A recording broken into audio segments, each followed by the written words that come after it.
நாள் 42, ஏசாயா 53, 5 மற்றும் 10 வசனம். நம்முடைய மீறுதல்களின் நிமித்தம் அவர் காயப்பட்டு, நம்முடைய அக்கிரமங்களின் நிமித்தம் அவர் நொறுக்கப்பட்டார். நமக்கு சமாதானத்தை உண்டு பண்ணும் ஆக்கினை அவர் மேல் வந்தது. அவருடைய தழும்புகளால் குணமாகிறோம். கர்த்தரோ அவரை நொறுக்க சித்தமாகி அவரை பாடுகளுக்கு உட்படுத்தினார்.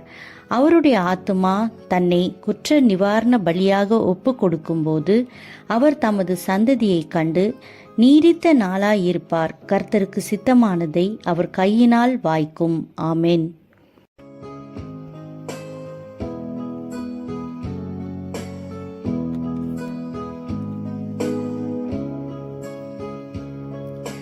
கன்னத்திலவன் ஓங்கி அடிக்க, சின்ன பிள்ளை போல் இங்கே நின்றாய். அந்த பிலாத்தும் கை கழுவி ஆண்டவரை அனுப்புகிறார், ஏறுகின்றார். தள்ளாடி தவழ்ந்து கரை போடே,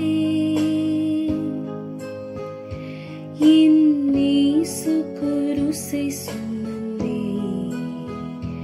என் இயேசு கொல்கதா மலையின் மேல் நடந்தே ஏறுகின்றார்.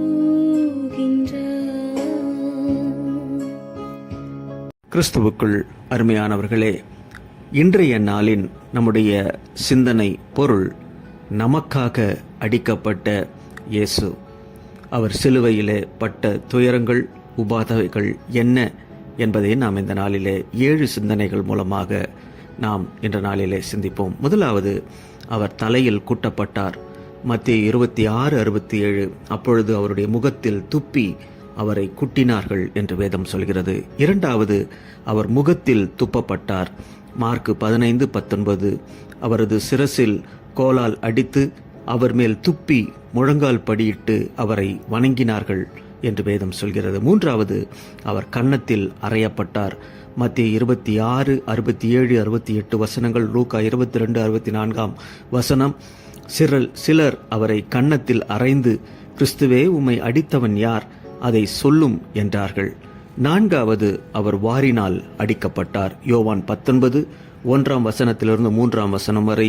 அப்பொழுது பிலாத்து இயேசுவை பிடித்து வாரினால் அடிப்பித்தான் என்று வேதம் சொல்கிறது. ஐந்தாவது, அவருக்கு முள்முடி சூட்டப்பட்டது.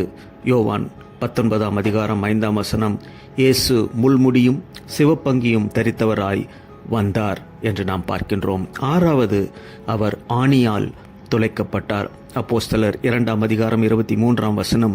தேவன் நிர்ணயித்திருந்த ஆலோசனையின்படியேயும் அவருடைய முன்னறிவிப்பின்பேயும் ஒப்பு கொடுக்கப்பட்ட அந்த இயேசுவை நீங்கள் பிடித்து அக்கிரமக்காரருடைய கைகளினாலே சிலுவையில் ஆணியடித்து கொலை செய்தீர்கள் என்று வேதம் சொல்கிறது.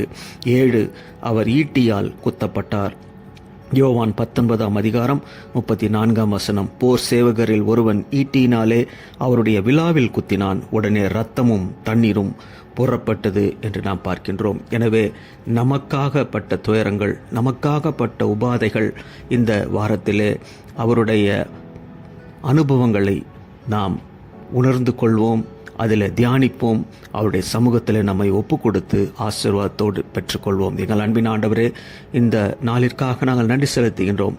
நீர் எங்களுக்காக பட்ட பாடுகள் எவ்வளவு கர்த்தாவே, நாங்கள் அதை அறிந்தவர்களாக இந்த நாளிலே நாங்கள் எங்களுடைய சிந்தனைகளை மேற்கொள்ள கர்த்தர் அனுகிரகம் செய்யும். மீட்பர் இயேசுவின் நாமத்தில் ஜெபிக்கிறோம் நல்ல பிதாவே. ஆமேன்.